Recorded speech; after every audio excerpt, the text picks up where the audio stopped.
Hi hi అండి. అండి, welcome back to Jessie cooking recipes. ఈరోజు మనం ఎగ్ దోశ ప్రిపేర్ చేసుకుందాం. ముందుగా ఒక బౌల్ తీసుకొని 2 గుడ్లు పగలగొట్టుకొని వేసుకోవాలి.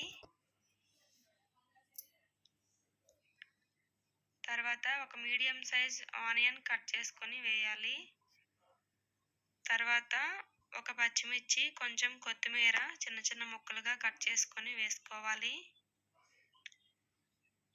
తర్వాత 1/2 టీ స్పూన్ పసుపు, 1/2 టీ స్పూన్ కారం, 1/2 టీ స్పూన్ సాల్ట్ వేసుకొని బాగా మిక్స్ అయ్యేలాగా ఇలా ఫోర్క్తో మిక్స్ చేసుకోవాలి.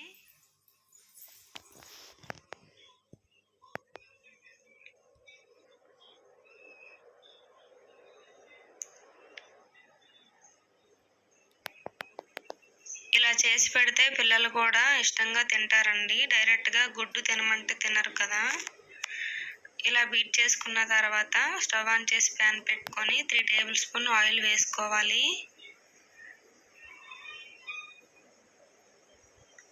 ఆయిల్ వేడైన తర్వాత దోశ బ్యాటర్ కొంచెం వేసుకోవాలి.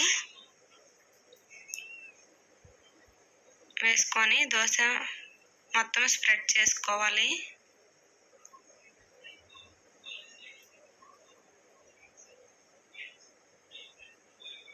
ఇలా స్ప్రెడ్ చేసిన తర్వాత మనం ముందుగా మిక్స్ చేసి పెట్టుకున్న ఎగ్ మిశ్రమాన్ని అందులో వేసుకొని దోశ మొత్తం స్ప్రెడ్ చేయాలి.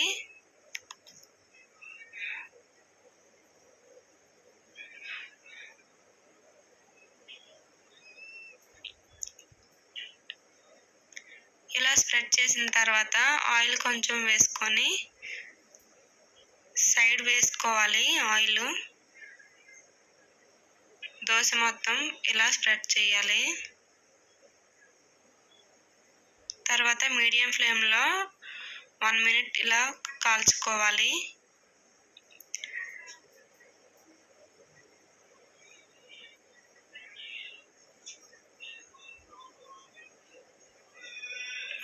కాలిన తర్వాత ఒకసారి ఇలా రివర్స్ చేసుకుందాం. అంతేనండి. ఇలా రివర్స్ చేసుకున్న తర్వాత 1 మినిట్ కాలిన తర్వాత ఒక ప్లేట్లోకి సర్వ్ చేసుకోవడమే. అంతేనండి, రెడీ అయిపోయింది ఎగ్ దోశ. ఈ రెసిపీ మీకు నచ్చినట్టయితే నా ఛానల్ని లైక్ చేసి, షేర్ చేసి, సబ్స్క్రైబ్ చేయండి. Thank you for watching.